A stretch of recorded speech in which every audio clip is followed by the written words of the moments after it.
talk about it. Get in here, we in here tonight. So get in here, we in here to vibe. With Amora, spilling all the tea, coming to you live each day of the week. Come on, let's talk about it. Let's talk about it. What you waiting for? Come and take a seat. Like and subscribe, this is where you wanna be. Cause you know we gon' talk about it. Let's talk about it. Get in here, we in here tonight. So get in here, we in here to vibe.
Hey everybody, how's it going?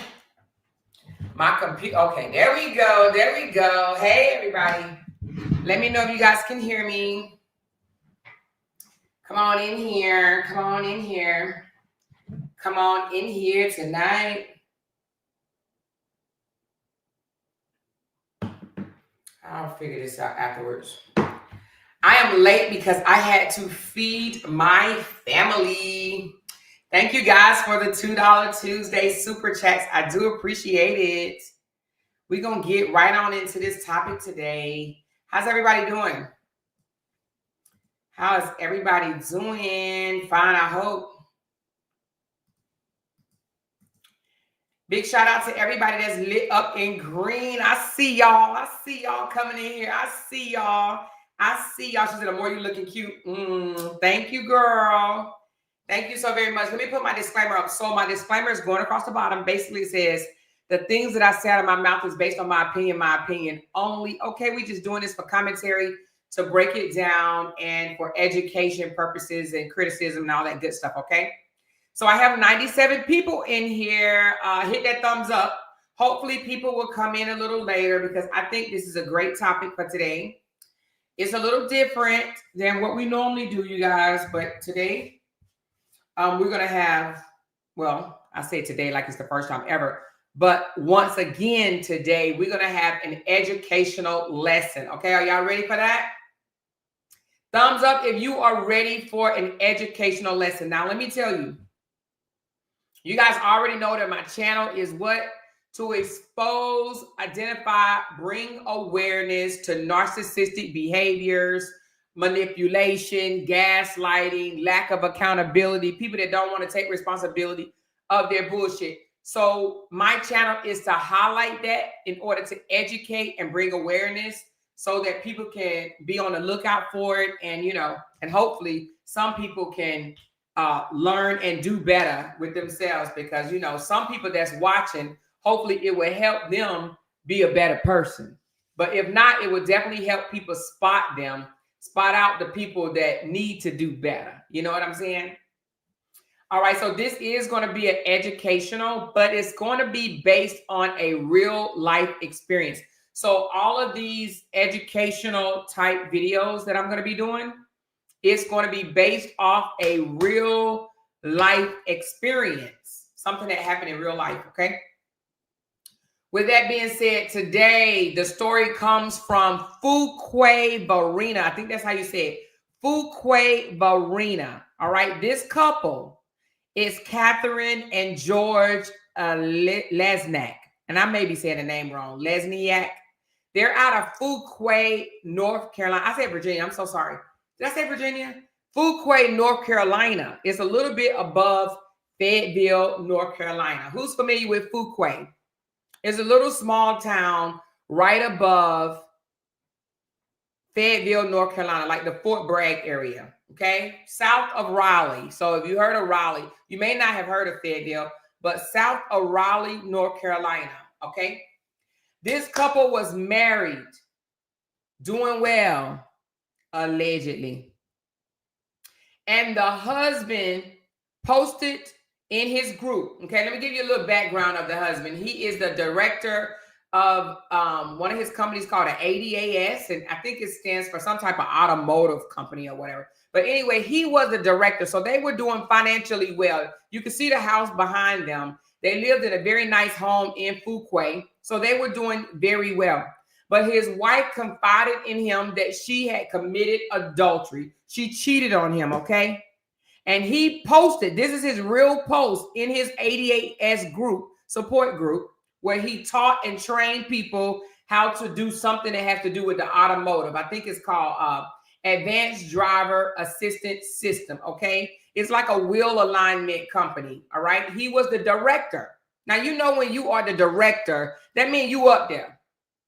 You ain't the bottom of the totem pole. You up there if you are a director. So he was a director of the company. And his wife confided in him that she had committed adultery. He turned around and unalived her and then made a post in his group on Facebook And it reads, my wife admitted to cheating on me, so I unalived her. I'm about to unalive myself. Figure this group out for yourselves. Okay, that's what he did. All right. Now, the reason why I'm using this story as an example, because I want to break down the impact of infidelity and betrayal. What cheating on your spouse could cause, okay? And I also want to go over how we can avoid situations like this, other alternatives instead of unaliving your spouse and unaliving yourself.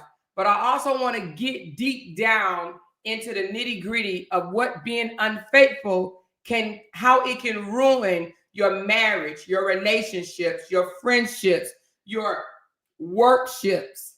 It can literally put a strain on your life as a whole. And a lot of people don't take these things into consideration before they make that choice to commit adultery. All right. Are you guys with me? Are you guys with me? So this incident just happened. So George is 63 years old. This happened January the 18th. So a couple of days ago, 3 days ago, January the 18th, 3 days ago. George, 63 years old, he fatally popped his wife, Kathleen, 59 years old, before taking his own life, all right? It shocked the entire community. As you go to their Facebook post, it's so many comments underneath there saying, oh my God, these were my clients. I groomed their dog. I did her hair. He was my neighbor. We were best friends. I know these people. So it touched a whole lot and shocked a whole entire community because it was caught off guard. Allegedly, they had a good relationship before this incident. Well, let me just say it like this. They had a good relationship to the public eye. Because everybody don't know what's going on behind closed doors. You understand what I'm saying? So the public thought that they were a very great, awesome, amazing couple. Okay. But this story is shocked the community. Very tragic. And it highlights the importance of addressing emotional crisis. Okay. We're going to break this down. We're going to go over the impact of infidelity and betrayal. And we're also going to talk about the importance of being honest, taking accountability of your BS. We're going to talk about healthy alternatives to self-destructive behaviors, okay? Because there's a lot of things that he could have done differently. And then we're also going to get into healing after infidelity, because a lot of people think that you can't move on from infidelity, whether you decide to stay together or not, okay? Because it don't have to end in tragic, okay? And we're also going to talk about when to walk away, all right? Because sometimes it's so bad that you need to just say, you know what? I choose me than to take somebody's life and then turn around and take my own. Are you guys with me? Let me know if you guys are with me, and I will go right into the impact of infidelity and betrayal. Now, I'm going to ask a question. You don't have to answer it if you don't want to. She said, so is he in jail? No, ma'am. He's unalived. He popped himself and he popped her. They are both deceased, gone, no more, out of his life. He took his own life after taking her life. So no, he's not in jail. He's not here anymore. So I'm going to ask a question. You don't have to answer if you don't want to. But if you do, I just want to ask you something else on top of that. Have anybody faced infidelity in their relationship or marriage? And were you able, it's a two-part question. If you faced infidelity, yes. And were you able to move past it and you guys are still together? Anybody? If you don't want to share, you don't have to.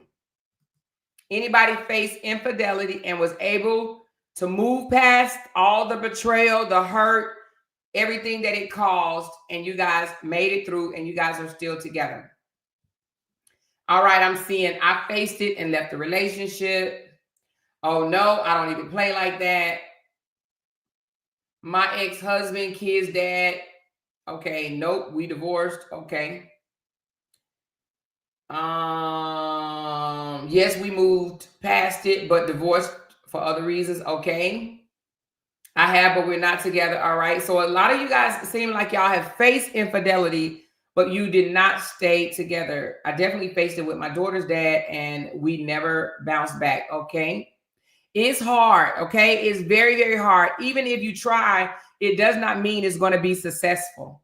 All right. But it can be, but it's not always, because it takes a lot. And we're going to break that down for you today. All right. And I don't know if somebody is going through it right now, but hopefully this live right here will help you navigate whether you walk away and live single by yourself, or walk away and end up getting back together later on down the line. All right. She said, yes, my first husband stayed for 3 years and then left. Couldn't handle it. It was with my cousin. Oh, damn. I faced it in a relationship and it ended it. Oh, wow. Yes, I did my first marriage and I moved past it. Okay, wow. Good gracious. Okay, so no one has got through it and stayed together, right? Because I'm going through it right now. Ooh. See, I knew it had to be one person that's going through this. And hopefully after this live, Pretty Brownstone, first of all, I want to say I'm sorry that you are experiencing this. And to anybody else that has experienced this, I am sorry that you guys had to go through this. But hopefully we can learn something in this live stream. And Pretty Brownstone, hopefully this live stream will help you make a decision whether you're going to stay or walk away, okay? Marley said, yes, but divorced in many, many other reasons, okay? He cheated and had a child, so that was it for me. Okay. Yes, I did, but nope, I divorced that noogle. Okay, I can't deal with the cheater. I refuse to. Okay. All right, so I don't see anybody that said that they stayed and they are doing well. That I do know couples who did move forward successfully. Okay, so Meg says she do know couples, and I do too, actually. I do know couples that got through infidelity and they are doing very, very well today. They actually split up for a little while. They got back together and now they are doing much, much better. Okay. I'm talking about much, much better. Like they are doing very well. All right. So we're going to talk about the impact of infidelity. This and betrayal. This could be in a relationship, whether you are in a monogamous relationship where you guys are living together but not married, or even in your marriage. Okay. So the impact on relationships and marriage. Number one, breach of trust. When something like this happens, it is hard to trust this person again. You question everything, okay? You question their name, where they going, who they with. You know what I mean? You question what they ate in the morning. No, I'm being facetious, but you question everything because you can't trust them no more. It shatters the trust. And trust is like the top 5 things that's needed as a foundation of a relationship or marriage. Okay, now I'm going to say marriage, but you guys just know that I'm talking about relationships or marriage. All right, but trust is a huge purpose or a huge factor in a relationship. It sets the foundation. You need trust in order to be able to have a successful relationship, okay? It impacts the communication breakdown. Conversations become very defensive, or you start accusing them of everything, and it makes your resolution very difficult, okay?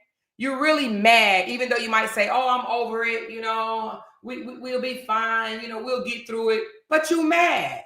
And because you have not worked out your anger behind it, your bitterness and your hurt behind it, you're going to be snappy. No matter how much you say, okay, baby, we can get past it. We can move on. I forgive you. You're going to bring it up again. You're going to be mad. You're going to be short. You're going to be defensive because you're going to think about every chance you get. You're going to think about what they did to you. They literally went out and was with another person when they could have just came and communicated with you. And a lot of people don't understand that. A lot of people don't understand in these relationships, sometimes that's all it takes is communication. You never know if your partner wants to experience something different or not unless you talk to them. You step outside the relationship and you don't even know if that person was willing to have an open relationship. And I'm not saying that's a good thing or a bad thing, but believe it or not, it is a thing. Some people, after so many years of being with each other, they decide, you know what? Can we bring other people into the relationship, or is it okay we can open the relationship and experience new things without breaking off? Now, listen, all I'm saying is communication, having an open mind and communication. Now, it does not work for every relationship. I'm one that don't think it will work for mine, but it is people out there. Matter of fact, I want to say Monique said that her and her husband has an open relationship, okay? But the communication has to be there. I think that they both agree that that they can kind of see other people as long as they communicate and let them each other know which direction they're going or something like that. But it's some celebrities, and I'm sure it's some non-celebrity people that does that as well. But communication is key, okay? But the impact of you just going out there and cheating on your own, or your spouse going out there and cheating on their own, it caused a communication breakdown. You just be holding in so much hurt and so much pain and so much bitterness and so much anger that you don't know how to communicate with your spouse correctly, okay? It causes emotional distance. You don't want that person to touch you, honey. Listen, when somebody that went out and stepped outside and they go and get coochie or Peter Jeter from somebody else, you're like, don't touch me. Don't ever put your hands on me no more. You're mad. You're very much mad. You don't want nobody touching you. You don't want them kissing on you. You don't want them googly eyeing you. You don't want none of that. Get away from me. So it becomes it causes a disconnect.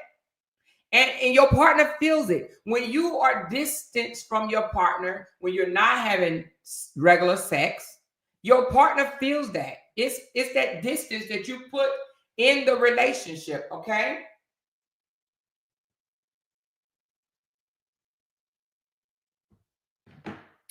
All right, let me put my phone away because I've been read all these messages.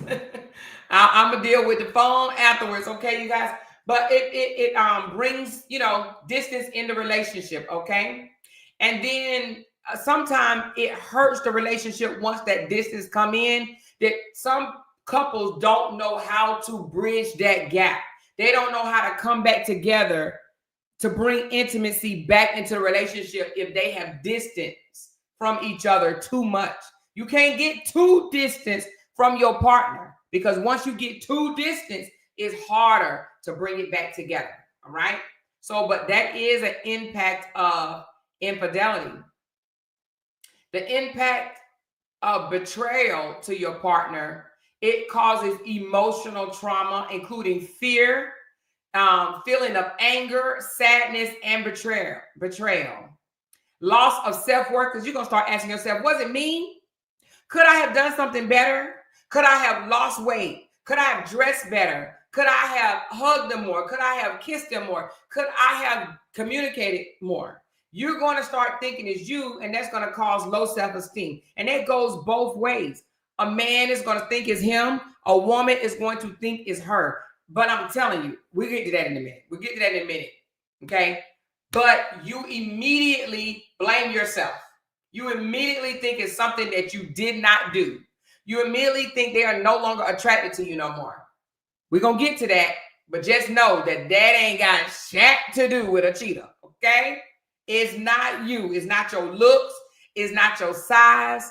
Listen, if they got you in the first place and they was in love with you, then it ain't got nothing to do with your looks, your size, or any of that stuff, okay? Because some people be like, oh, I gained 5 extra pounds, and oh, I look awful, and maybe I should have kept myself in better shape. That's not why people cheat. People cheat because of them, but we're going to get into that, okay? So anyway, it causes a loss of self-worth, and it's difficult to trust your partner or any partners in relationships after you have been betrayed.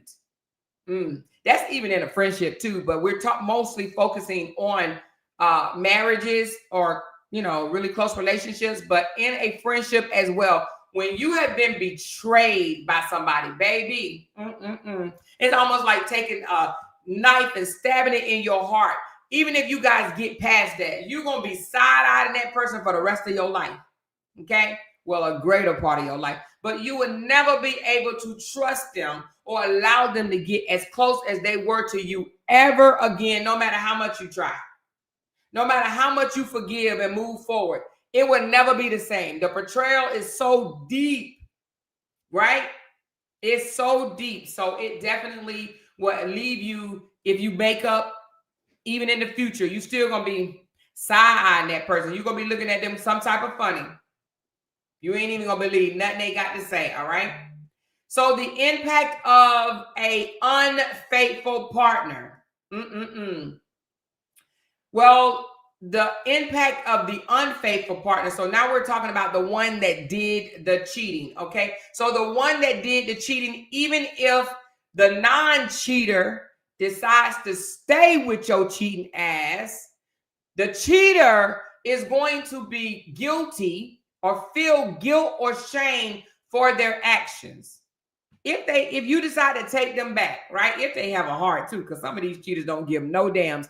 But if they really love you and if they really want to stay in a relationship, they are going to feel guilty. They're going to feel shame of what they did to you.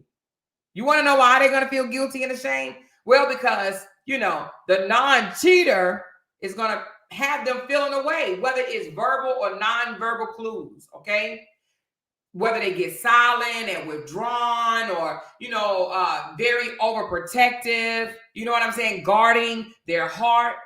They become distant, like I say, and that cheater is going to feel it, all right?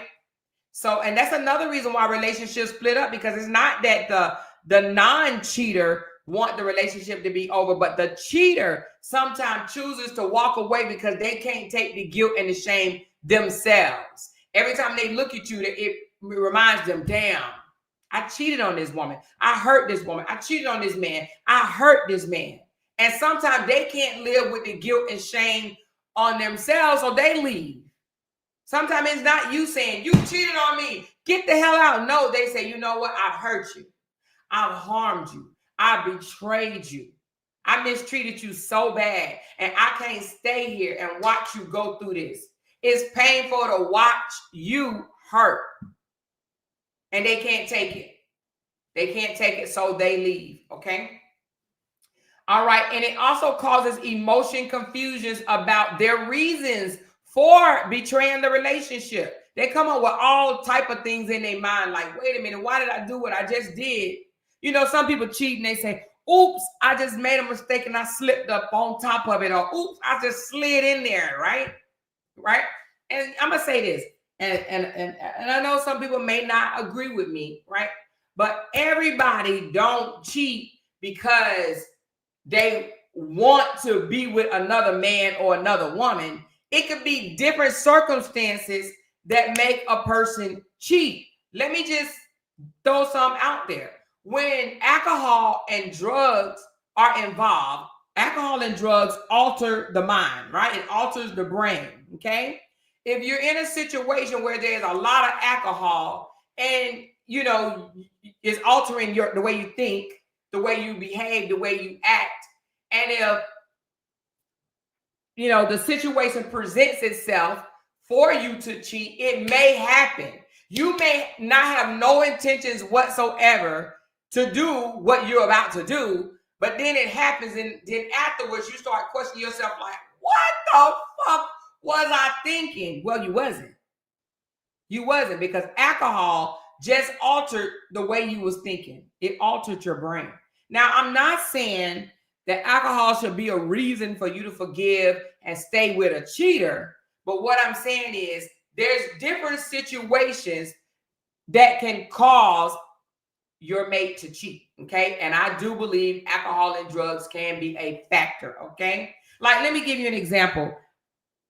One of my friends, her and her husband, they weren't married yet, but it was his bachelorette party, which was, I want to say, 2 or 3 days before the marriage. This man loved this girl so much, but he wasn't even a drinker. But his buddies And some family members took him out and they wanted to get him drunk. He wasn't a drinker. They wanted to get him drunk and they wanted to bring strippers in and do all this stuff to him or whatever because they wanted him to do something like that before he tied the knot forever. All right. Now, I'm going to tell you this. His friends were dead ass wrong, right? Now, if you're not a drinker, he should have stood strong and said, nah, dude, I don't want to do that. I'm not a drinker. Like my husband is not a drinker, and you got to knock him the hell out to pour drink down his throat, okay? He ain't engaging in that type of stuff. However, because it was his bachelorette night, and I mean, not bachelorette night, his what is it called? Tell me what it's called down there, not bachelorette, whatever it's called, but the night 2 days before his marriage. Y'all tell me what it's called in the comments. But it's for the man. Anyway, he went out with his friends and they got him skunk drunk, brung in strippers. Oh, it is bachelorette? I thought the woman's was bachelorette. So it might be the same. But they got him skunk drunk and brung one of the strippers into the room, and he did engage in sex, okay, before the wedding.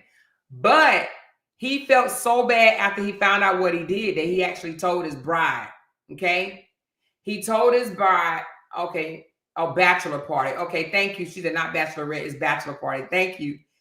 He told her what happened because he could not live with himself. He felt so ashamed of what he did, okay? He told her, she was upset, this, that, and the other, whatever, but she still married him. But she ended up, he had to unfriend them jokers that did it, okay? That was one of the criteria for them to get married, that he had to distance himself from his friends that caused him to cheat. And I know y'all, probably y'all like, oh, Amore, can't nobody cause you to cheat, this, that, and the other. Well, if you that intoxicated, that was pretty, anyway, we can talk about that situation another day, okay? All right, so like I said, the impact of the unfaithful partner can cause emotional confusion to make them question, why in the world did I do this to her or him in the first place? And it can also cause a potential of lost relationships, including friendships and family ties, okay? Being unfaithful to your partner don't only just hurt your partner. Listen, very, very careful.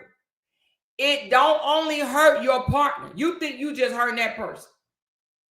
You think it's only going to affect just that person. No. It affects the children. It affects the grandparents of your children. It affects the in-laws, the cousins, the aunts.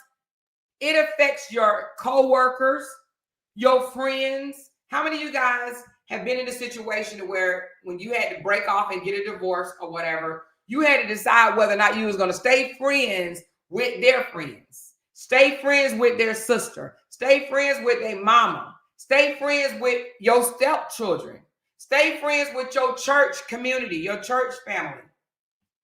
And Lord forbid if you work together. You understand what I'm saying? So it does not just affect the person that you cheated on. If you guys decide to break up, it can potentially be a big impact on family, friends, children, the whole nine. Infidelity destroys. That's it. It's a destroyer. Divorces are destroyers. And infidelity is just one cause of a divorce. It is a destroyer. Okay? It caused a great divide. I've been there, not with the infidelity, but the divorce, okay? She said, my coworker just got fired. He was with the company for 30 years, but got caught up in a scandal dealing with multiple women. Now his family got to suffer because of his choices. Exactly. That part. His family got to suffer because of his choices. And guess what? Now the person that he cheated with got to figure out, am I still going to be friends with my mother-in-law? Am I still going to call her my mother-in-law? Am I still going to talk to his friends, his sister, his brother? It's bad, guys. It's bad. Okay. So now let's talk about the importance of honesty and accountability. Y'all know I am really big on that. Despite what nobody says, I'm really big on honesty and accountability, because it is very important in every situation, okay? All right, so honesty. Before acting on impulse that could harm the relationship, it is essential to communicate openly about being dissatisfied in your relationship. Now, I know a lot of y'all out there like, girl, you crazy. I ain't about to tell this ninja that I'm unhappy. Or men might say, I ain't about to tell her that I'm not happy, that I'm unhappy and been unhappy for a long time. But guess what? Wouldn't you rather, before you stepped outside the relationship and got somebody else involved and messed up all your family dynamics, wouldn't you rather just come forward and say, you know what, let's have a conversation? I need to let you know something. Because just you being honest about how you feel, it could actually fix things before it gets out of control. Before you step out of the relationship, you can actually work on the problem at hand. If you're unhappy, you can work on it, right? You can literally work on whatever the problem is. A lot of people probably think, oh, if I tell him that, he's going to knock me upside the head or he's going to do this. Not if you learn how to communicate with your partner, with your spouse. All right? You have to know how to talk to them. And I'm sure if they want to keep the relationship, they will listen to what you're saying and try to work on it with you. Okay? Because it may just be something simpler as you guys' communication barriers are not on tap. And you may just need to go to counseling, a few sessions in front of a counselor to help you get it back on track. Okay? You might be upset because they do something like leave the toilet seat up or, you know, leave empty toilet rolls in there, toilet paper rolls, like whatever the case may be. Smack when they chew. I have a girlfriend that will break up with a guy if he smacks while he's eating. He's chewing. Like literally, she can't stand it. But guess what? That's something that you can communicate. Like, I hate when you're smacking while you're eating. Can you please try to concentrate on that while you're eating? Can you close your freaking mouth so food won't come all out the side of your mouth? Like, I'm just using it as an example. Instead of just going and do the worst, communicate. Just be honest. Just be honest. And if it's bedroom stuff, listen. There's so many things that you can do in the bedroom to make it hot and spicy.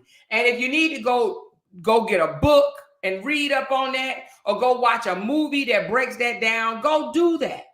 But there's a variety of things that you can do in the bedroom that if you and your mate is having problems in the bedroom, instead of you going out and looking for a bigger, more plumpier, or what more firmer, or one that actually stands at attention, instead of you going out there and going to get you another one, try different things. There's different things that you can do. You can bring things into your bedroom to make it better. That's all I'm saying, okay?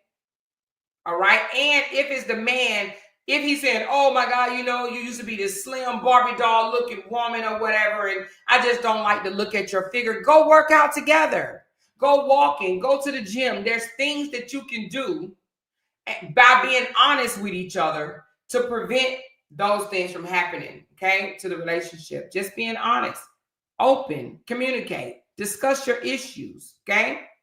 It could resolve them, and it could just, you guys can decide to break away before you decide to go and cheat on the person and mess up the relationship in a bad way. Because you guys may just come together and agree, okay, you know what, this is not working for us. Let's break up. But guess what? When you break up, you're not breaking up on a bad term. That way you don't have to worry about if you're going to still be friends with John Boy or not. You know what I mean? Cousin Earl. All right. And accountability, baby. Accountability for the non-cheater and the cheater in the relationship. Both partners have to own up to their shit. And 9 times out of 10, they don't like to do that. They like to point fingers. I wouldn't have done it if you wouldn't have done this. You made me do this. You did this. Sometimes it takes taking a step back and looking at what you did in the relationship, okay? So accountability for both partners, not just one, but both own up to your mistakes and seek solution is key. All right. The unfaithful partner, though, must accept the responsibility without deflecting or blaming his partner or her partner or minimizing it. Oh, let me tell you what I mean by minimizing it. Oh, we just kissed, or oh, they just went down on me. It ain't like I stuck it in, or oh, it was just 5 minutes, or oh, I was thinking about you the entire time. That's downplaying what you did. And we hear so much about that on social media where people will actually try to downplay their cheating. Like it was only one time, or I just stuck it in and took it out, or, whatever the case may be. They don't want to be held accountable for the betrayal and the hurt and pain that they've caused their partner. Okay? Or they may say some shit like, all right, I apologize. Don't ever bring this up no more. After my apology, that's it. You don't get the chance to say that, okay? You don't get the chance to tell your partner that they must heal and get over it and don't bring it back up to you ever again, all because you said, I'm sorry. You don't get to do that. Because a person that accepts your apology, they got to process that shit. And they need time, okay? Because a lot of people think that they can say, oh, you know what? I'm sorry. I'm so sorry. I shouldn't have done that. And then it should be just wiped the hell clean. Well, that's not so. And the unfaithful partner don't get to decide how soon or how fast it takes their partner to heal or get over it if they decide to stay with your nasty, raunchy self. You know what I mean? Also, being honest about feelings and struggles can often diffuse the tension before it escalates to the very worst. Irreversible actions, the very worst, okay? Just being honest, taking accountability before it gets to that. Now, I'm just going to say this. Now, this is not for every relationship, okay? But in some relationships, if the partner, the one that got cheated on, if they feel that the cheating partner is sincere with their apology and holding themselves accountable to the fullest, taking all the blame, right? Holding themselves accountable and very apologetic and willing to work on a relationship, 9 times out of 10, the partner that was cheated on, they may stay or they may be willing to try again. But if the cheating partner becomes very condescending, don't hold themselves accountable, act like it wasn't that big of a damn deal, and not being honest with themselves, it's a no-brainer. It's just a no-brainer. If they're being dismissive and trying to blame you for shit, it's a no-brainer. But there are relationships where a person is very apologetic, they're being very honest, and they want to work on it. Some people will more than likely give them another chance, okay? Not saying they deserve it, but I'm just saying they will, all right? So let's get into healthier alternatives, all right, to self-destruction behavior. So different things that you can do besides popping your partner and then popping yourself, okay? There's different things that you can do because there's more people involved, i.e. your kids, your grandchildren, your church family, your friends, and your family as a whole. Let's talk about healthier alternatives before it gets to that, all right? Recognizing the signs. It's always good to see the red flags before this happens. Sometimes we act like we don't see red flags in our own relationships. We ignore it. We see it like, whatever, whatever. Well, that whatever, when you see these red flags, can lead to a not so great outcome, okay? So recognizing the signs of crisis, all right? When you see, or if even if yourself, you're feeling hopeless in your relationship, trapped in your relationship, overwhelmed in your relationship, okay? If you're feeling like that, that is a red flag that needs to be discussed, okay? Having thoughts of harming yourself or others, before you even get to that. If you think in your mind that if you found out your spouse that you will unalive your spouse if you found out they were cheating on you, you already need to go and sit down on somebody's couch and figure that out. Somebody's couch, somebody's doctor's office, somebody's therapy session. You need to already know in your mind that if you feel like your spouse is cheating on you, you will get so angry that you want to take their life and then turn around and take yours. You already need to go sit on somebody's couch, okay? Another alternative is, like I just said, seek immediate help. You can reach out to your friends and family, a mentorship, a counselor, a therapist, a doctor, or you can even call a hotline in order to, if you're having those type of thoughts, to seek help. There are people 24/7 waiting to talk to people that have thoughts of self-harm or harming someone else. And it don't matter what they do, okay? Let's talk about, there's other things that you could do. Like, I suffer from anxiety. I don't think my anxiety is so bad until I'm in a very, very, very stressful situation. When I'm in a stressful situation, my anxiety goes to the roof.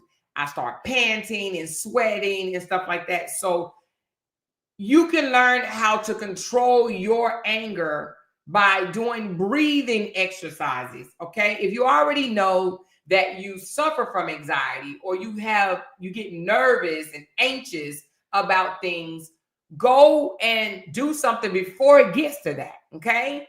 Do breathing exercises, mind techniques, like yoga or meditation or, different, go to the gym, go walking, things to lower your stress level so it'll never get you so up there that you will go and do things that's going to end your life or somebody else's life, okay? So you got to learn how to ground yourself, control your anxiety, control your nervous system, okay?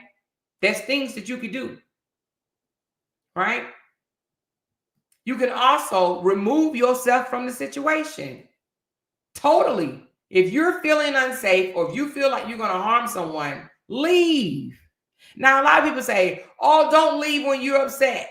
Don't leave because you might go out there and you might cause an accident or, you might do something to somebody else.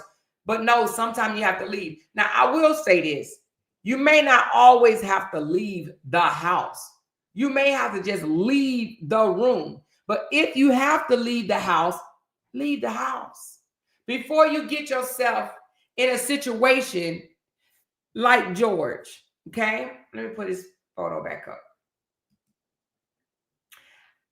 I don't know if George immediately thought of, I'm going to pop you because you just hurt me. I don't know if that's something that he immediately thought of, or did he already suspect her of cheating and he just literally got her to admit it at that moment and then he decided to do what he did, okay? I don't know because I wasn't in that house. But I don't know if she told him out of anger, I cheated on you. That's why I cheated on you. Because some people do that. They will admit to cheating in a fit of rage. Or it could have been they were sitting down having an honest heart-to-heart conversation. And she probably was like, I don't want to be with you no more. I'm with someone else or whatever the case may be. But George could have left. That would have gave him time to think about his actions. He could have left. The house looked big enough to where he could have went to another part of the house. However, if he was thinking of any type of harm or danger to himself or to his wife, he could have just removed himself immediately from the situation, okay? Until he was able, and go to somebody that he trusts, until he was able to think through it, process the whole entire thing, okay? It could have been just a split moment decision, or it could have been something that he already was thinking, like, if I ever find out that you're doing this behind my back, you're gone. You're just as good as gone, all right? So when you find yourself getting anxious, or you think that you may do something to self-harm yourself or someone else, just leave. Just leave, okay? All right, so let's talk about healing after infidelity. Now, this is if you decide to stay or walk away, you still got to heal. No matter if you are in the relationship, no matter if you chose to walk away and you're single, you still have to heal. There's a lot of people that have ended the relationship, whether it was your decision to end it or it was your partner's decision to end the relationship. It's a lot of people that are not healed, and they go years still unhealed. There are steps for you to heal, okay? But you got to do the work. Oh, wow. Thank you so very much, Tinkers. I do appreciate that love offering. She says, my ex cheated on me. I gave him divorce papers, and he told me I didn't even try. Ninja, what? Now that made me want to pop him. I told him it was safer for him to sign those darn papers. Well, good God Almighty. Well, I'm glad he signed the papers, Tinkers, because, honey, somebody will be your pen pal. So I'm glad you're here, and I'm glad he signed those papers. But thank you very much for the generous super chat. But no, nobody is worth popping them or yourself over. Nobody is worth that. Nobody is worth that. All right. Let's talk about healing after infidelity. All right. Woo! Steps to rebuilding trust if you decide to stay. Transparency. All right. The unfaithful partner must be open and honest moving forward. No secrets. All right. Listen, if you done got caught cheating, you ain't got time to be trying to lock your phone, have different passwords, and not telling somebody where you going, or, having a secret phone calls. You ain't got time to be doing nothing like that, because you already know your partner wants to know it all. If you done got caught cheating, and if you want to stay in that relationship, honey, you might as well just open up everything, because that's what it's going to take to reconnect and for your partner to be able to trust you once again. Okay. It ain't no, I can't tell you my password, and oh no, you can't see my phone, and ain't nobody got time for that. Okay. You either want to be in a relationship, or you want to be a single sneaky ass little cheater. All right. So transparency. It's time to be open and honest about it all moving forward. No secrets, no secrets. Again, accountability. You got to take full, and I said full, F-U-L-L, full accountability of your actions without deflecting, without blaming your partner for not shit. You got to take full accountability. Oh, I did this because you did this. No. No. Full accountability. I don't want to hear no excuses, okay? Therapy. You're going to need therapy, couple therapy, all right? It's to facilitate the communication and addressing the underlying issues, all right? The underlying issues. Sometimes the underlying issues don't have anything to do with the person that you cheated on. It has something to do with you. Whether the cheater feel insecure, unworthy, undeserving, or they may have, some men feel like they done lost their they swag, okay? Women cheat too now. Don't get it twisted. Women cheat too. They might feel unworthy, or they may feel inadequate, or they may not like their bodies, or they might be insecure in ways as well, okay? Unless they just a hoe, all right? There are some people out here, women, that cheat because they just hoes. They just love a lot of pickles and pencils stuck inside of them, period, all right? They just hoes, all right? Men hoes too, but, you know, 9 times out of 10, they all suffer. Both men and women suffer for insecurities. All right. And that's why they're doing that. Consistency. Trust is rebuilt through reliable actions over time. All right. So sometimes people say, I'm sorry, but it's not what you say, is what your actions say, what your behavior says. Are you doing things differently, or are you staying the same? Okay.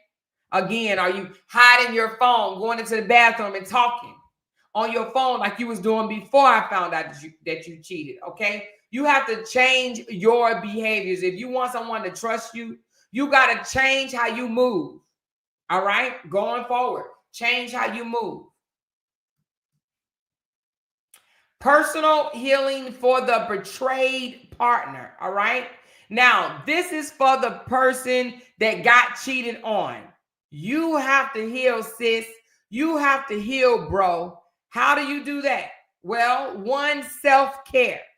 Focus on your physical and emotional well-being. Now, this is very important. Very, very important. When you leave a relationship, or even if you decide to stay in a cheating relationship, in order for you to heal, you got to focus on you. Sometimes we be so focused on that person, we let ourselves go mentally, emotionally, and physically. We got to focus on us. Okay? We got to heal inside and out. And sometimes healing outside, the physical, going to the gym, getting ourselves in good shape, it can also heal the inside. It can heal your emotions. It can heal your mental. Okay? It lowers your stress. It helps build your confidence. When you see your body transforming, baby, sometimes it may take like 10 people to tell you they see your body transforming before you can see it. But when you do decide to see your body transforming, because you are now thinking about you, you're not thinking about that ninja. See, a lot of us let ourselves go. We in these cheating relationships and we go sit on the couch and just eat bonbons all day long. Take your frustration and your hurt out on one of them exercise equipments at the gym. Go walking. Talk to the Lord, or the birds, or the chirping. Talk to the ducks that you're walking by the lake. But get you together. Get your mental together. Get your emotions together. And get your physical together, sis. Okay? Support networks. That's important. Leaning on friends, family, and support groups. Because without that, you will find yourself 5 and 10 years down the line still talking about that ninja that cheated on your ass. Now, I'm going to be honest with you. Your family, your friends will only take so much of that shit. Now, we be loving our friends and we want to be there for you, but we don't want to hear year after year after year about your damn divorce or your breakup. I'm just being honest with you, okay? Nobody wants to hear about that forever. So you may even lose that friend if you do too much. That's why it is important for you to heal, to keep your friend relationships, okay? Seriously, sis, it ain't too many people, whether it's a male or a female, want to hear you sob for years. Some of us don't even want to hear it after a few months. We want to see you. We want to see you heal. We want to see you happy. We enjoy you being happy. And being happy is healing the outside and the inside, okay? All right? So support networks. Now they do have support groups that'll probably listen to your ass for a few years. You can join those. It's okay. That's what they're designed for. But not saying that you can't go to your friend and families. You can. But after a while, we're going to need you to wrap that shit up. Okay? Now, if you're being a true friend, you would tell your friend that. Wrap that shit up. Now, me personally, I have told my friends, and my friends have told me, you need to pull your big girl panties up now. It's enough of that. They throw you a box of Kleenex and say, girl, you better wipe your damn eyes. It's been 6 months now. I'm going to need you to wrap this shit up. Wrap it up. All right? Now, I know for a fact my friends have told me that, and I've told them that as well. Now, that's a true friend when they see that your focus is on somebody that's long gone, and you over here spazzing out over a person that's long gone. I'm going to need you to wrap it up. I'm going to need you to wrap it up, okay? Sometimes you need to hear that, all right? And it's okay. Also, you need therapeutic support on your own. Now, you can do couple therapy, but sometimes you need to do individual therapy on your own, okay? It can help the process. It can help you regain confidence, all right? These counselors get paid to speak life into you. And that's what they're there for. They are there to help build you back up. Okay? Sometimes people see the good in you that you can't even see in yourself. So they're going to sit there and they're going to tell you like what you have to live for. You might have your kids to live for, your lovely family living for, you know what I mean? A community that you need to live for. So they help you snap out of it as well. So if you find yourself years down the line, stuck in a rut, not being able to get past a past relationship because that person cheated on you or did whatever he did to you, hurt you tremendously, go to counseling. Get you some individual counseling because you need it, okay? It don't take that long. Now, I'm not sitting up here saying there is a timeline that everybody have to stick by. It's not. But it is, you have to be showing progress of healing, okay? All right? Because people don't want to hear that shit every day. Seriously, they just don't. All right? Now, let's talk about growth for the unfaithful partner. Okay? Growth for the cheater. They need to self-reflect. Understand their motives behind betrayal.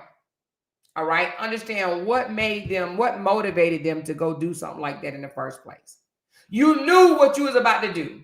You knew you was about to hurt someone. And it's not just hurting that person, like I said before.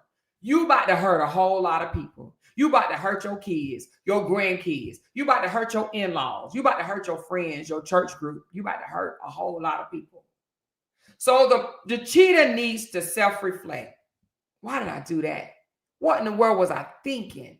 Okay? And then they need to commit to doing better. Commit to change. All right? Because what is an apology without changed behaviors? They have to commit to changing. All right? So they need to demonstrate genuine remorse and be willing to rebuild the trust. And how do you do that? Sometimes the partner that was cheated on, they will list what you need to do to rebuild their trust. And I think that's important.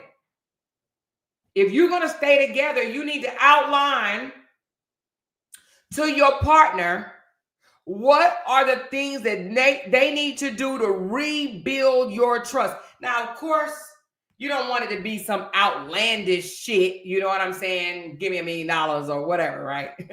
But no, there are things that the person that got cheated on need to be true to themselves, and they need to write out what I need my partner to do for me to trust him again or for me to trust her again. And the person that did the cheating, they need to look at it and they need to be true to themselves and to their partner to say whether or not they can do this, and then they need to commit to it. It may take years. It may take months. It may take years for them to do all of those things that's outlined in order to rebuild the trust. But they got to do the work. They can't look at it and be like, let me think. Like, I just got a piece of paper. Be looking at it like, you want me to do all this shit? Girl, you crazy. I ain't doing that. Now, you ain't trying to be in a relationship. Now, you can compromise, right? Be like, okay, you know what? I could do this. I could do it. Now, number 3, now, come on. Like, can we compromise on this? I'm willing to do this if you okay with this. And that partner might say, you know what? All right, I'll accept that. Do you understand what I'm saying? So some things you have to compromise on. But you have to know, the cheater has to know that that person need you to show them that you really, really, really want to make things work, okay? And commit to doing it, all right? Stay within those boundaries, baby.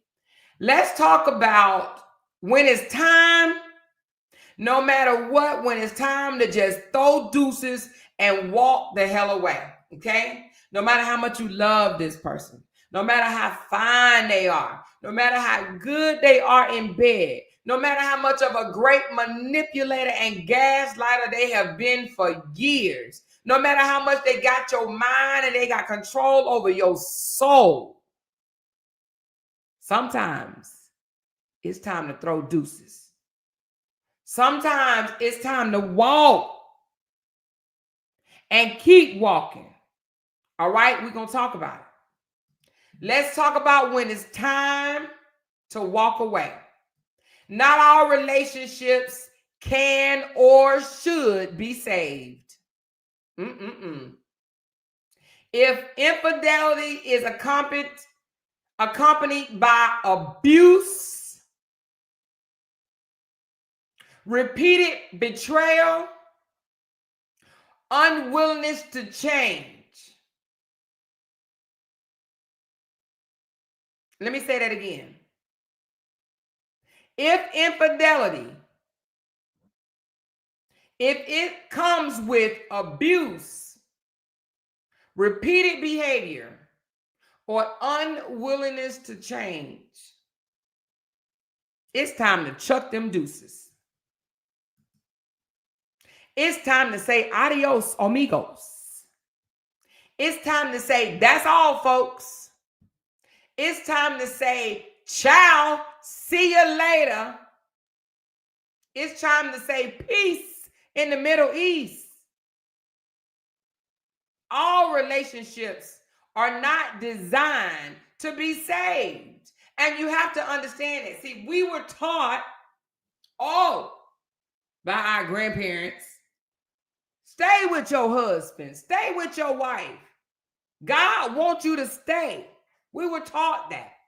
Don't you leave your spouse for another woman to come in and get him.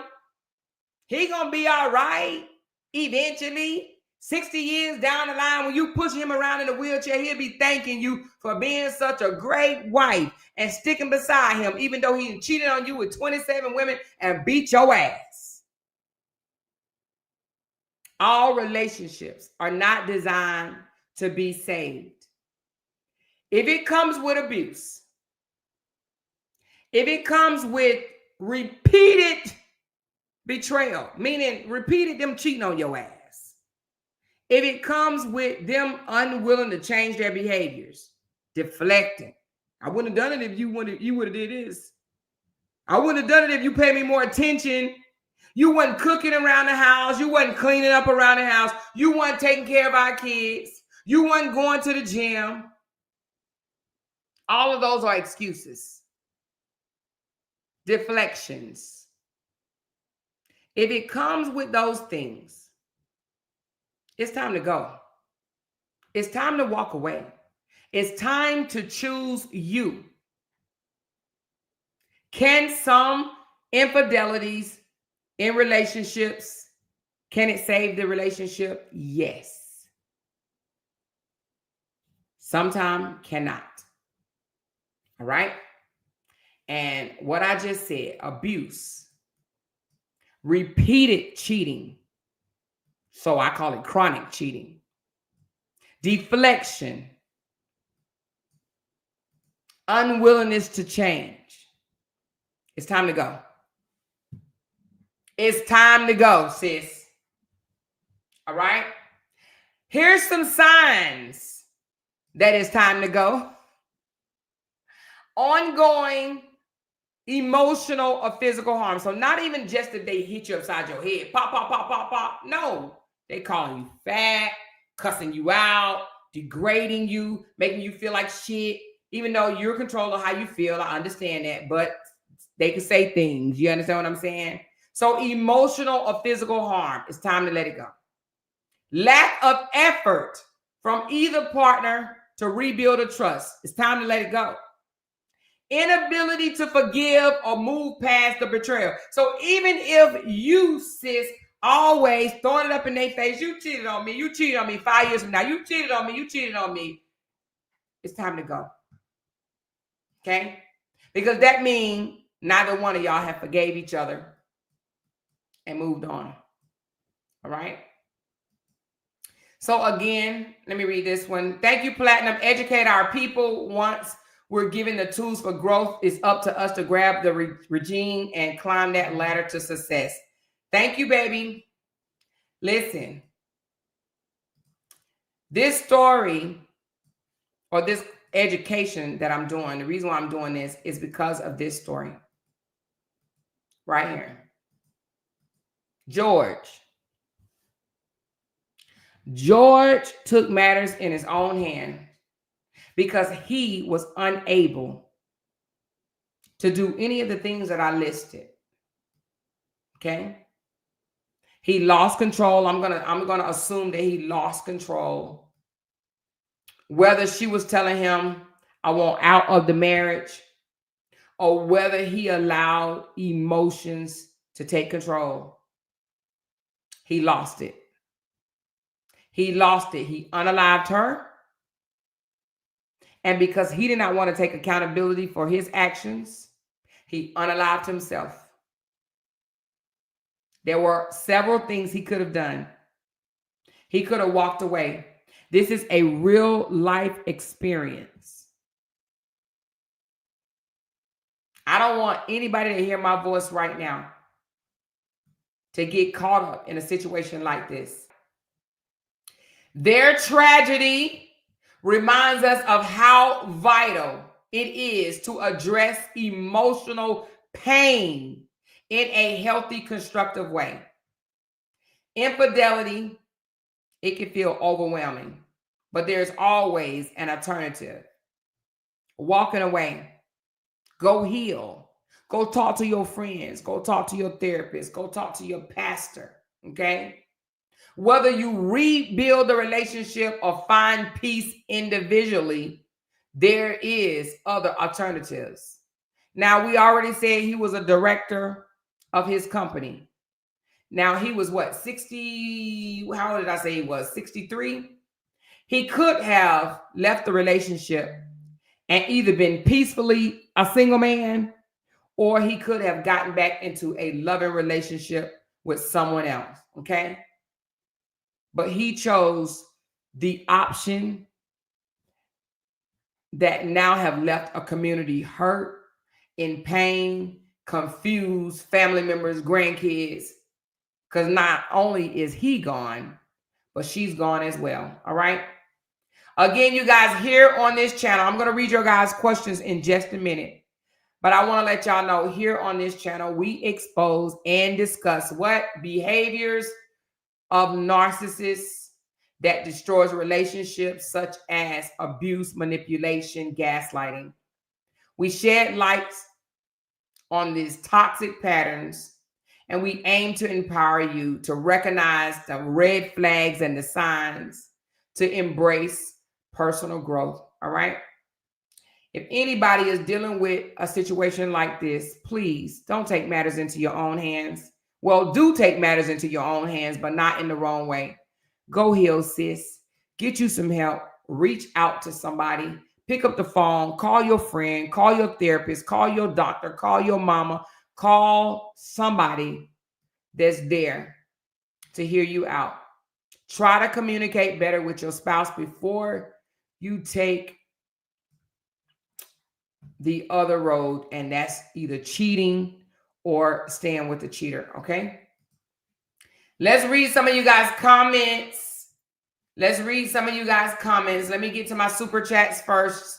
All right. Thank you so very much, Candy. Binkity Bink Bink. Thank you for today is Tuesday, you guys. Thank you so much for $2 Tuesday. I appreciate that. Lakeisha, thank you so very much. Rachel, Yolanda, thank you so very much. Jessica, Lashina, thank you. Yolanda, thank you for 17 months. Glenn, thank you. Rita, thank you. Love you back. Nelly Nell, Miss Nell, thank you. Chris N, thank you. Tawana, thank you. Tinkers, thank you. Lavette, thank you. Do Poop, thank you. Vanessa, thank you so very much. Robbie, thank you. Vera, moving on and staying after infidelity is very hard. Being able to have trust again takes work and patience. Yes, it does. Vera, have you ever experienced anything like this before? Let us know if you want to. You know, I'm not going to force anybody to share their experience, but if you have faced something like this before, whether it was infidelity on your part or your partner's part, tell us, what actions did you take? I know most of y'all gonna say y'all left, but did anybody stay? Did anybody stay after infidelity? Let us know. Thank you, Vera. Thank you, Tinker, so very much for this gracious super chat. I do appreciate it. And Platinum, I do appreciate you guys so very much. She said they vow say for better or for worse, but the worst tells me it's over. Sorry, I can't stick around after all of this. One of my exes lurking my page now. Keep stepping because I have been long gone. I feel you. She said, I hit the gym to battle my pain and depression. Exactly, Sandra. I think that is one of the best ways to battle depression, anxiety, stress, and pain. You can hurt all day long, but honey, it's something about going to that gym. I did the same thing, Sandra, honey. I became addicted to the gym, okay? I got in the gym and I had put my headphones on and I just started working out. You hear me? A lot of women, if you see them get instantly fine, it's because they going through a hurtful situation, baby. So they are in the gym and they're dedicating themselves in that gym to get through that pain. But baby, when I tell you, it is a good feeling, honey. It is a good feeling, okay? Get in that gym. If you're going through some hurt, if you're going through some pain, get in that gym. I had already resolved in my mind that he was a cheater, and I believed him and left him right there. They hate when you don't give a fuck. Time heals all wounds. Don't get stuck too many years thinking that you're not worthy of love again. You have to heal and move on and be open to love again. Yes. Yes, please listen. There's so many women that get stuck. I told y'all I have an auntie that it was 24 years after they divorced. She still talks about it as if they just got a divorce yesterday. 24 years, you heard me. 24 years. I pray that one day she just snap out of it because I've tried to talk to her, but honey, she's stuck. 24 years. 24 years, baby. I cannot even imagine, child. How can you even love someone else by thinking of what somebody else did to you 24 years ago? I ain't got time. We as women be sad, mad, and depressed while the man living their life. Girl, you better say that again. You better say that because a man, honey, he be moving on and we be all in our feelings. He be gone, done wiped up somebody else. And you still crying every time you see y'all's pictures.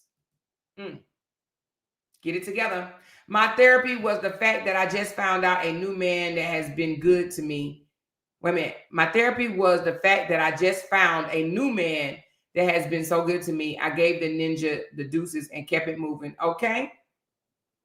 Okay. Ain't nothing wrong with finding somebody else. Ain't nothing wrong with it. What Lynn say? Somebody said, Lynn, you deserve better. Why? What's going on, Lynn? What did Lynn say? I'm not divorced, but I'm over it, and I feel like he's now paying for it. Now he's catching him. What happened, Lynn? She said, you know, it took me 3 years to kind of bounce back, and I forgave him and let it go. But if you believe in what goes around, come around, it's true. I mean, it took me 3 years to get over my pain, too. I ain't even gonna lie. Well, I ain't gonna say it took me 3 years to get over my pain. I can't say that. It took, hold on, let me turn this heat on. It just got cold. I'm not gonna say it took me 3 years to get over my pain. It took me 3 years to, I don't think I ever hated him, but it took me 3 years for us to laugh and be able to be cool with each other. Like, you know what I mean? So I didn't hate him, but I disliked the hell out of him. But it took 3 years for me to be able to like listen to his bullshit on the phone again and that type of stuff. Because before I was so short with him. What you want? What do you want? Say what you got to say so I can get off this damn phone. You know what I mean? So it took me 3 years, only because it took him 3 years to apologize to me. And after that, after his apology, but we were still done and it wasn't no getting back together.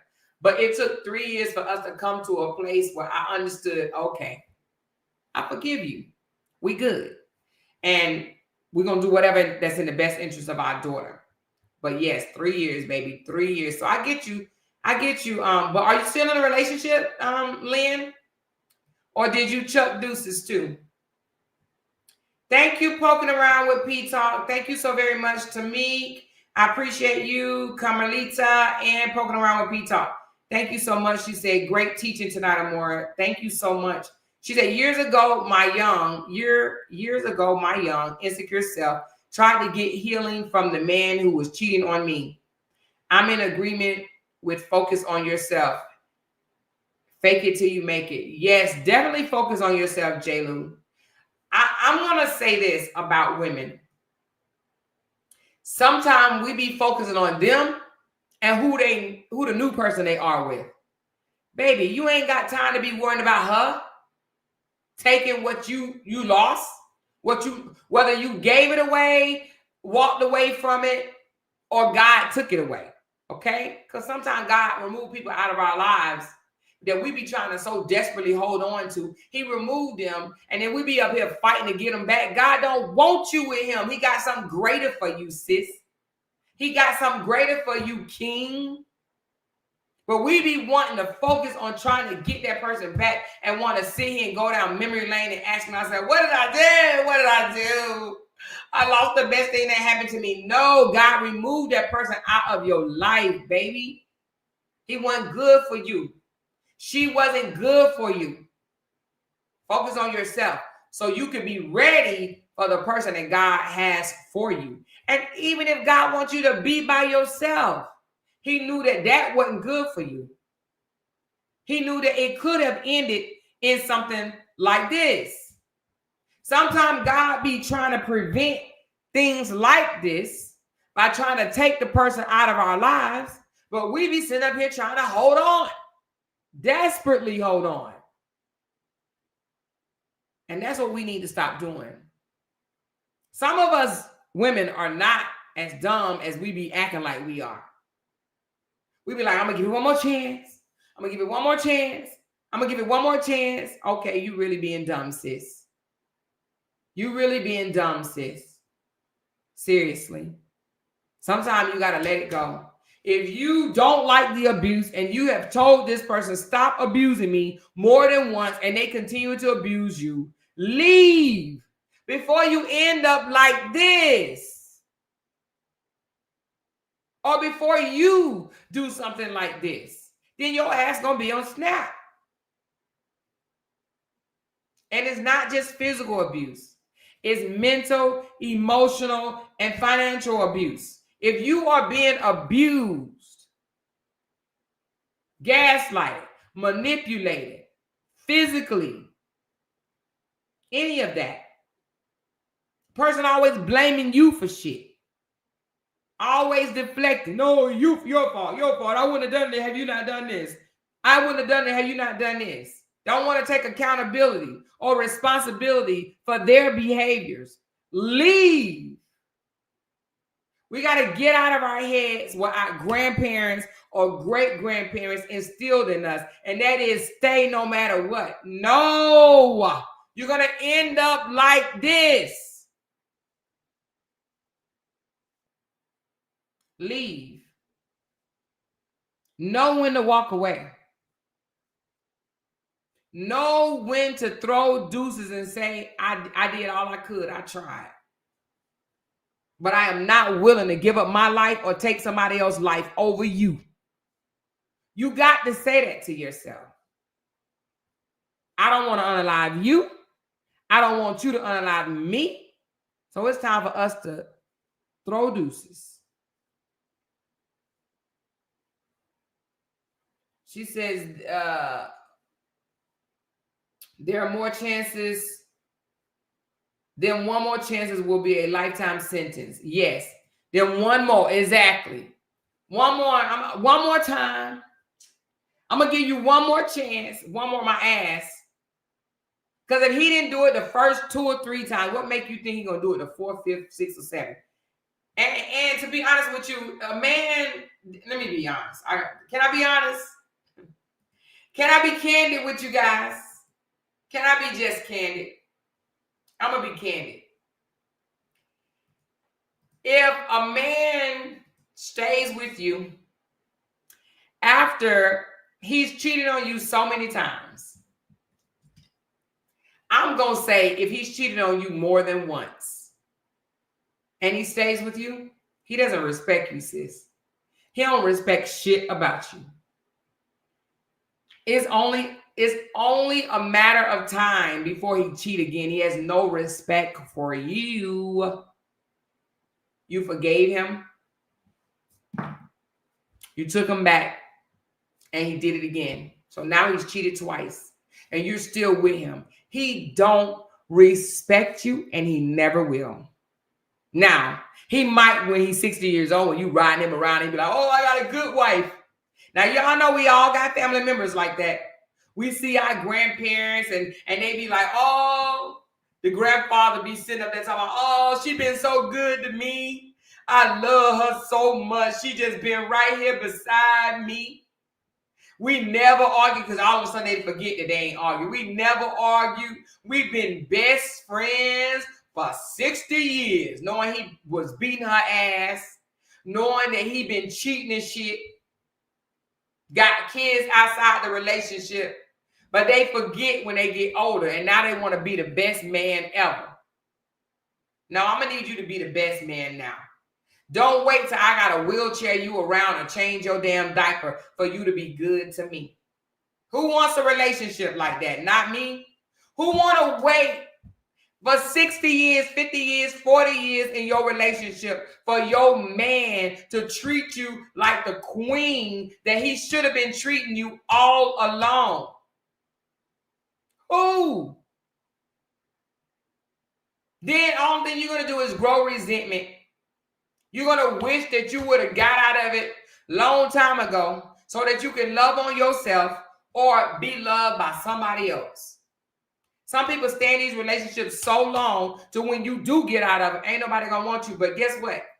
Even if they don't, love on yourself. Date your damn self.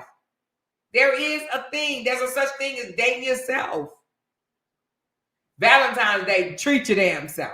Birthday, treat your damn self. Christmas, treat your damn self. Any other day you want to, treat your damn self. There's nothing wrong with loving on you.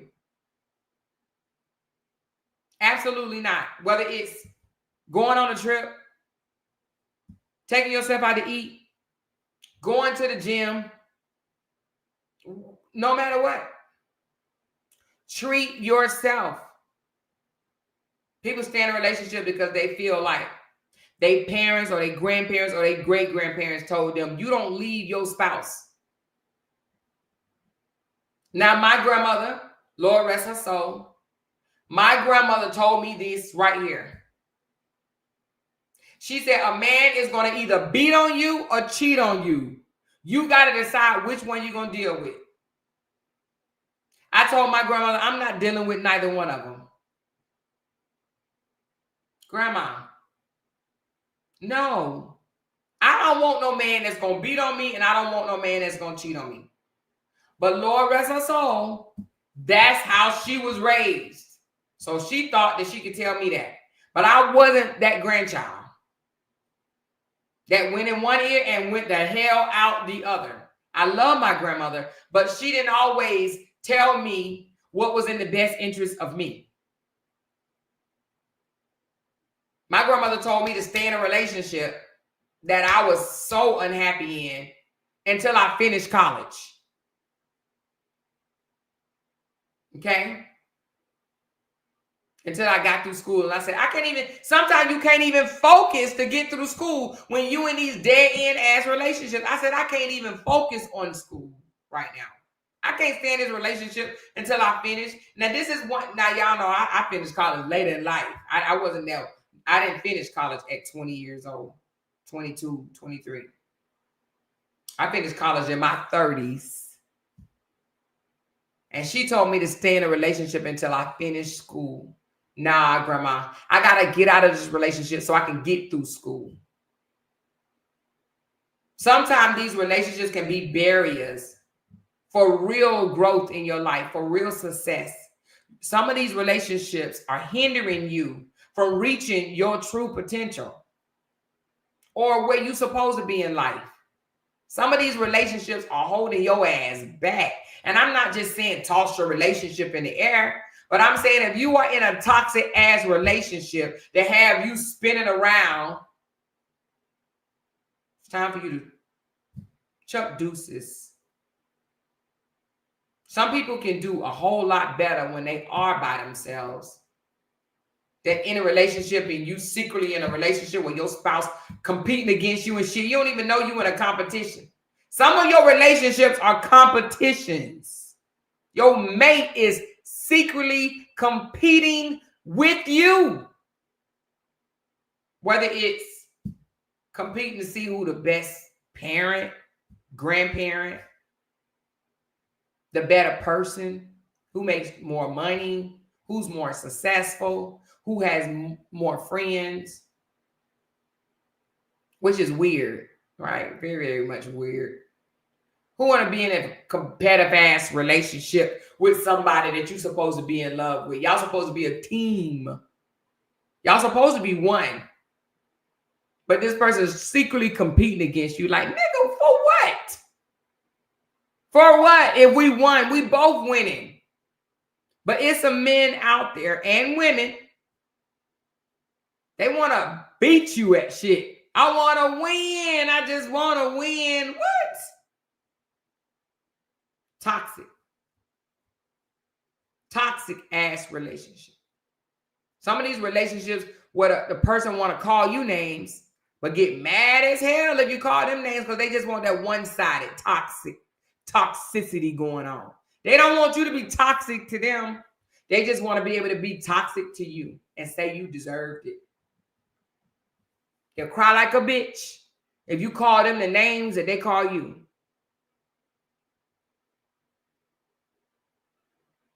You know? So anyway, you got to know when to hold and know when to fold. You got to know when your relationship is worth fighting for. Some of these relationships are not worth fighting for at all. Some of these relationships, the writing is on the wall and been there for 10 years. The red flags are knocking you in your face. But you won't let it go. Because whether you're afraid that they're going to go get with somebody else or you're going to be single by yourself and not be able to get back into another relationship.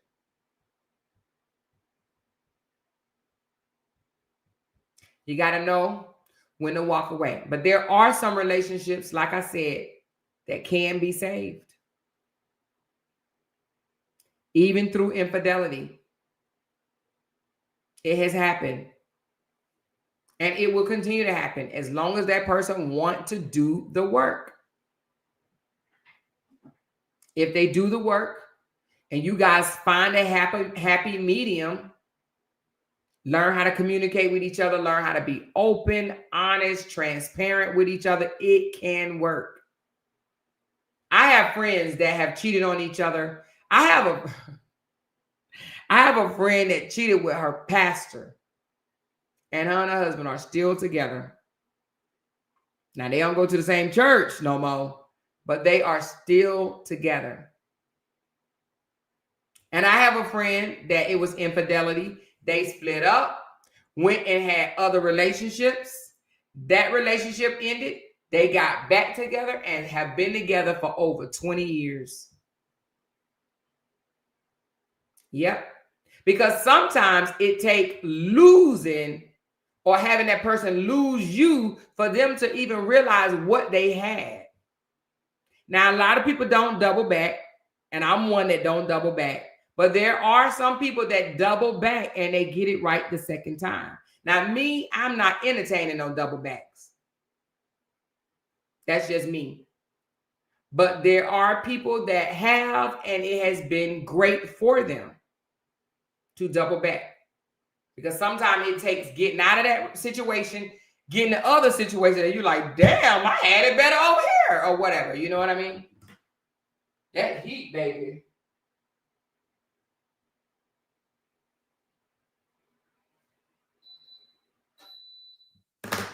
I love my heater, honey, but sometimes that joker turns up. Okay. But the tragedy in this real life situation with Kathleen and George, it could have been prevented. They didn't look like they had, well, you know, that's neither there. I don't know if they had financial struggles, but him being a director of a company, they have a nice house. Sure, they had nice cars and all that stuff or whatever. They had the ideal American family lifestyle, the ideal. And look what happened. Left the community shocked. They're like, wait a minute, what? But they're such a great couple. Okay. And Kathleen, and he ain't even no bad looking guy. He's not a bad looking man at all. But that didn't stop Kathleen for doing what she did. So whether Kathleen had issues or she just didn't know how to be open and honest with George.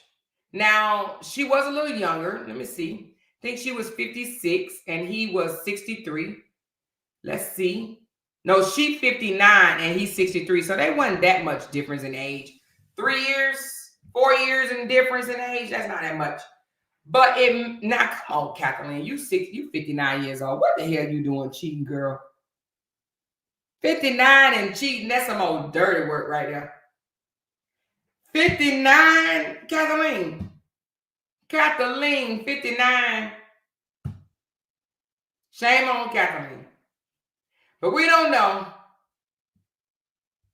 Kathleen probably felt like Stella, baby.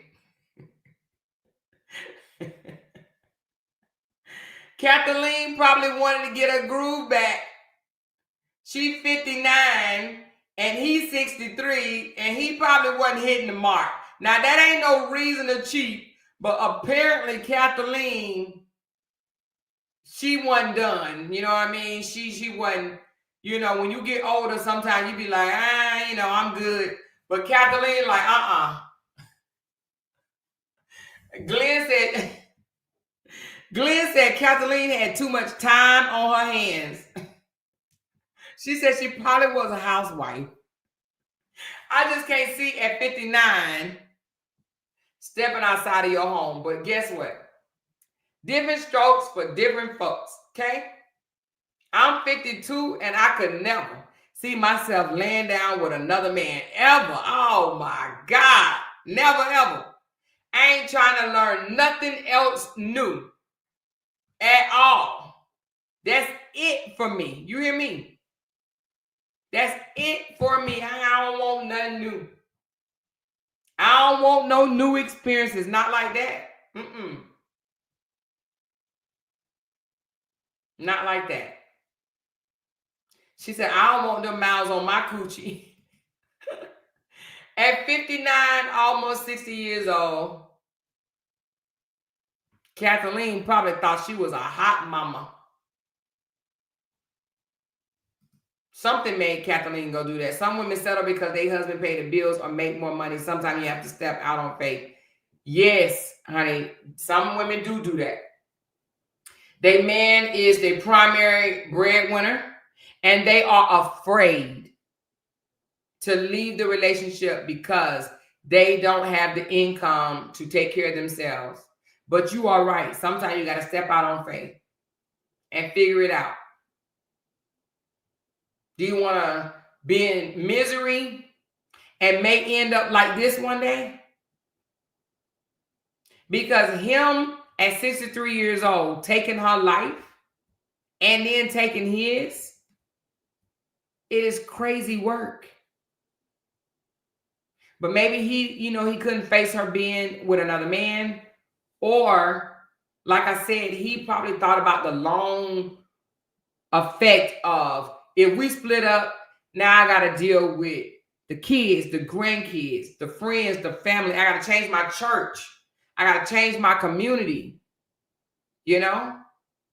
But to be honest with you, him being 63 and finding out that she cheated, he could have got the better end of the deal. If he would have just left her, if that's what he chose to do, moved out on his own. He's the director. The friends and family and the church members, once they found out what she did, he would have been the one that received the favors. But it could have been a situation where he's like, I can't take my woman laying down with another man. So he freaked out. This joker posted, my wife admitted to cheating on me, so I unalived her. I'm about to unalive myself. Figure this group out for yourselves. He wrote that in his own social media group. So in between him taking her life, he posted on social media. She said, my auntie always said you keep a pair or a spare. Well, I don't know now, Lynn. Now, that might end you up on the news. I don't know if your auntie told you right. I don't know if your auntie gave you good information.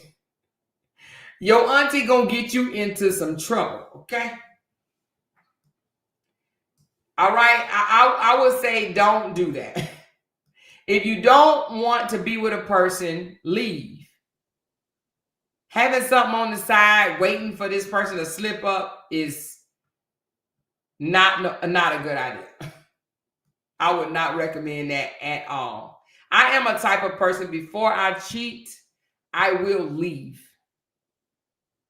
I ain't trying to be mixing nobody fluids.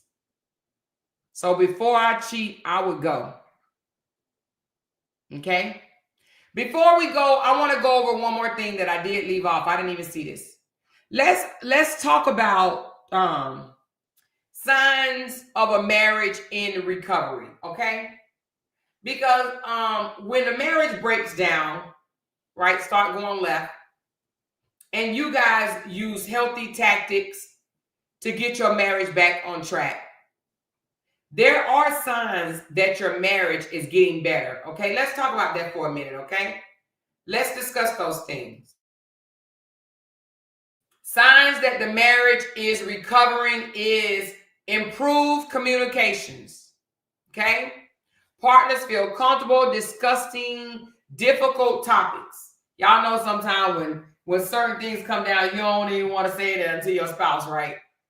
But when you can have a discussion about a difficult topic, whether it's about the bedroom, whether it's about finance, whether it's about your in-laws, if you can have a comfortable discussion about something has been so difficult in your lives, then that's one sign of a marriage in recovery, okay? Mutual trust. While complete trust takes time, small steps in the right directions are encouraging. When you can start mutually trusting each other again, that's a sign that your marriage is recovering. Deeper understanding. Both partners gain insight into themselves and each other. When you take it a step further and start listening to understand and not listening to respond, you will get a deeper understanding of what you or your spouse is trying to relay. When y'all both come to a level of deeper understanding, that is a sign of a marriage in recovery. Commitment to growth. The relationship focuses on healing and building a healthier dynamic. When both of y'all are committed to growing. And what's a sign of commitment to grow? Trying to move past the pain. Meaning that the person that was cheated on is not manipulating the situation, milking the situation by always throwing up the infidelity in the cheater's face. Commit to getting past that. Doing things healthier together, whether you're doing family time or dating time. You're committing to moving past that. You're committing to growing. That is a sign of your marriage in recovery. It's recovering. You're not steady reminding this person of their faults. Now, I'm going to tell you something about that. That is a relationship killer. If you, any of y'all right now are in a situation like that where you are constantly reminding your spouse of, you cussed me out, you called me a name, you disrespected me, you put your hands on me, you cheated on me, or whatever. If they ain't doing it no more. Now, if they hitting you, if they beating your ass, you should have been gone, right?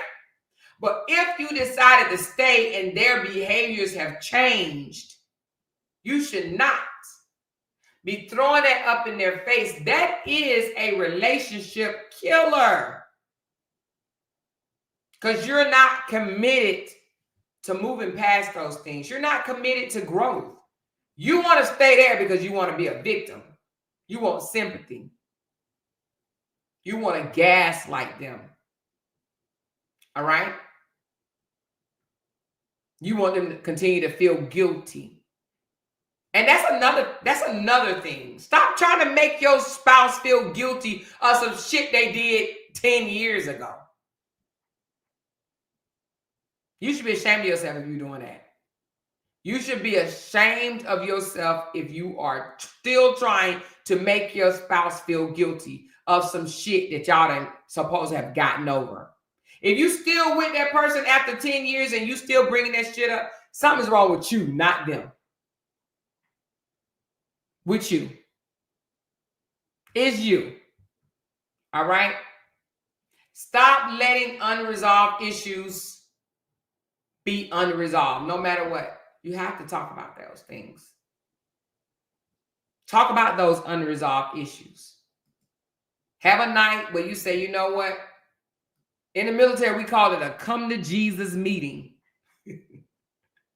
Have a come to Jesus meeting with your spouse. Some people might do it once a week. Some people may do it once a month. But have a we need to come to Jesus. Come on. Let's have you know that it's a thing going around on TikTok and it's called we listen, but we don't judge. Have one of those sessions with your spouse.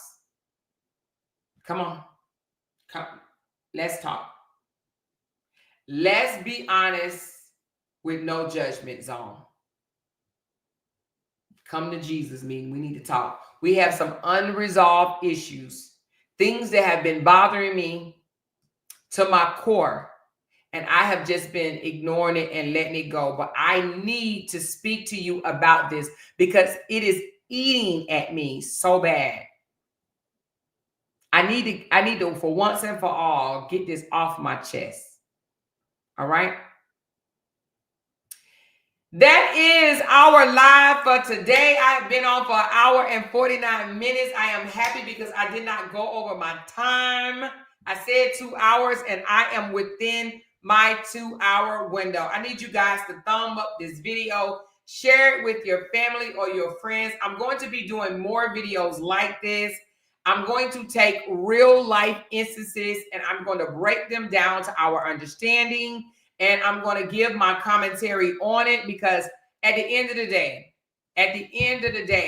we do not need to stay in toxic relationships.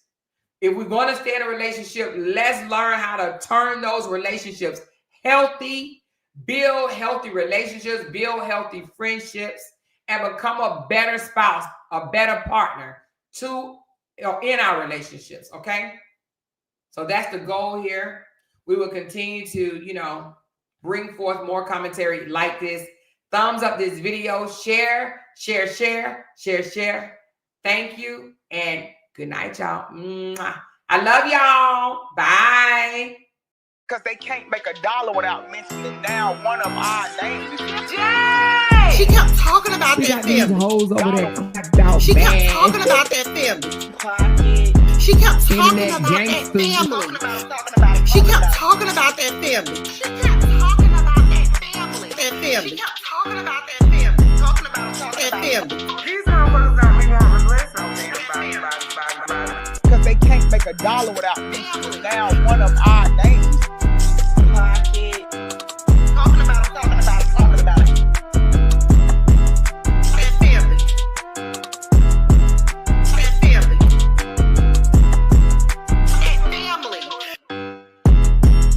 That family. Jay! That family. That family. Talking about it. Talking about it. Talking about it. Child, we finna talk about this with Amora.